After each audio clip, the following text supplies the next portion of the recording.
നല്ല ബാക്ടീരിയാസ് ആണ് നമ്മൾ കഴിച്ച ഫുഡിനെ ഡൈജസ്റ്റ് ചെയ്ത് മലമാക്കി മാറ്റുന്നത്. അപ്പൊ നമ്മൾ ചെയ്യേണ്ടതെന്ന് വെച്ചാൽ അതിന്റെ ബേസ് കറക്റ്റ് ആക്കുക എന്നുള്ളത്. ഇത് കഴിക്കുമ്പോൾ നമുക്ക് അവിടെ ഗുണം കിട്ടുന്നതെന്ന് വെച്ചാൽ നല്ല രീതിയിലുള്ള ഒരു കോട്ടിങ് നമ്മുടെ ഇൻഡസ്ട്രൈൻ ഉണ്ടാവും.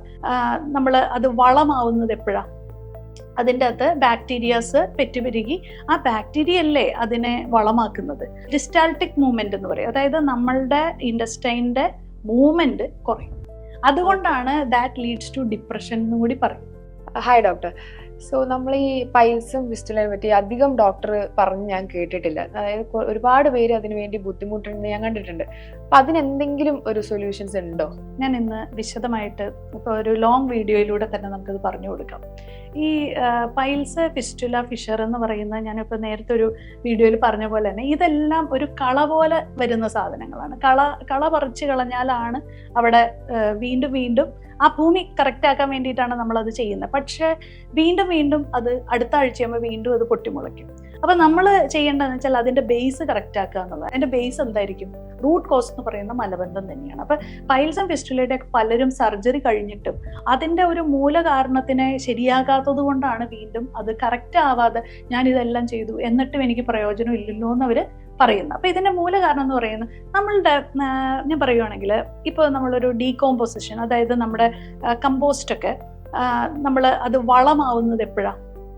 അതിൻ്റെ അകത്ത് ബാക്ടീരിയാസ് പെറ്റുപെരുകി ആ ബാക്ടീരിയ അല്ലേ അതിനെ വളമാക്കുന്നത്.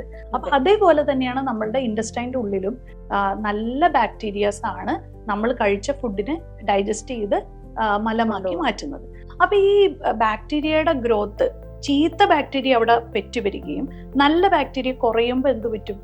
ഈ നമുക്ക് കോൺസ്റ്റിപ്പേഷൻ, അതിനകത്ത് ശരിക്കും സംഭവിക്കുന്നതെന്ന് വെച്ചാൽ പെരിസ്റ്റാൾട്ടിക് മൂവ്മെന്റ് എന്ന് പറയും. അതായത് നമ്മളുടെ ഇൻഡസ്ട്രൈൻ്റെ മൂവ്മെന്റ് കുറയും. മൂവ്മെന്റ് കുറയുമ്പോൾ എന്ത് പറ്റും? കെട്ടിക്കിടക്കും. ജീർണിച്ച് കിടക്കുന്നതിനകത്ത് എന്ത് പറ്റും? മലബന്ധം ഉണ്ടാവും. അപ്പൊ അതിന്റെ ഒരു കാര്യം മനസ്സിലായില്ലേ? ഇത് വളരെ ലളിതമായിട്ട് എനിക്ക് പറഞ്ഞു തരാവുന്നത് എങ്ങനെയാണ്. അപ്പൊ പെരിസ്റ്റാൾട്ടിക് മൂവ്മെന്റ് കുറയുമ്പോൾ സെറട്ടോണിൻ എന്ന് പറയുന്ന ഒരു ഹാപ്പി ഹോർമോണിന്റെ ഉത്പാദനവും കുറയും. അതുകൊണ്ടാണ് ദാറ്റ് ലീഡ്സ് ടു ഡിപ്രഷൻ എന്നും കൂടി പറയും. അപ്പൊ ഈ ബാഡ് ബാക്ടീരിയയുടെ ഗ്രോത്തിനെ നമുക്ക് തടയാൻ പറ്റുന്ന നല്ല രീതിയിലുള്ള ഫൈബർ ആയിട്ടുള്ള റിച്ച് ആയിട്ടുള്ള ആഹാരങ്ങൾ എന്ന് ചില സമയത്ത് കുടപ്പൻ തോരൻ കഴിച്ചു, വാഴപ്പിണ്ടിയുടെ നീര് കുടിച്ചു, എന്നിട്ട് നമുക്ക് അപ്പങ്ങ കഴിച്ചു, എന്നിട്ട് എനിക്ക് പ്രയോജനം ഇല്ല എന്ന് പറയുന്നത് എന്തുകൊണ്ടാണെന്ന് വെച്ചാൽ ഫൈബർ ആയിട്ടുള്ളത് കഴിച്ചിട്ട് കാര്യമില്ല. നമ്മൾ ബാക്ടീരിയയുടെ ഗ്രോത്തിനെ കൂട്ടാനായിട്ടുള്ള, ബാക്ടീരിയക്ക് എന്താണ് ഇഷ്ടം എന്നുള്ളത് നമ്മൾ കൊടുക്കണം. അതിന് ഏറ്റവും നല്ല ഇതെന്ന് പറയുന്നത്, ഇപ്പം ഈ കേട്ടുകൊണ്ടിരിക്കുന്നവർക്ക് കോൺസ്റ്റിപ്പേഷൻ ഉള്ളവരാണെങ്കിൽ നമ്മൾ ഉലുവ, 1 സ്പൂൺ ഉലുവ, 1 സ്പൂൺ എള്ള്, അതുപോലെ തന്നെ 1 സ്പൂൺ ചിയ സീഡ്, അതുപോലെ തന്നെ 1 സ്പൂൺ ഫ്ലാക്സ് സീഡ്, ഇതെല്ലാം നന്നായിട്ട് വറുത്ത് റോസ്റ്റ് ചെയ്ത് പൊടിയാക്കുക. ഇതെല്ലാ ദിവസവും 1 സ്പൂൺ കഴിക്കുക. ഇത് കഴിക്കുമ്പോൾ നമുക്ക് അവിടെ ഗുണം കിട്ടുന്നതെന്ന് വെച്ചാൽ നല്ല രീതിയിലുള്ള ഒരു കോട്ടിങ് നമ്മുടെ ഇൻഡസ്ട്രൈൻ ഉണ്ടാവും. കൂടാതെ മൊബിലിറ്റി കൂട്ടും. അതുകൂടാതെ ഇതൊരു പ്രീബയോട്ടിക് ആണ്. ഇതിൻ്റെ ഉള്ളിൽ നിറയെ ഫൈബർ ഉണ്ട്. അപ്പൊ പ്രീബയോട്ടിക് ആണ് നമ്മുടെ ഇൻഡസ്ട്രൈന് വേണ്ട, പ്രോബയോട്ടിക് അല്ല. അപ്പൊ നമ്മൾക്ക് പ്രോബയോട്ടിക് ഞാൻ നേരത്തെ പറഞ്ഞ പോലെ തന്നെ എന്റെ മെയിൻ ഏരിയ ആസിഡ് റിഫ്ലക്സ്, എന്റെ പേര് തന്നെ ആസിഡ് റിഫ്ലക്സ് ആണ്.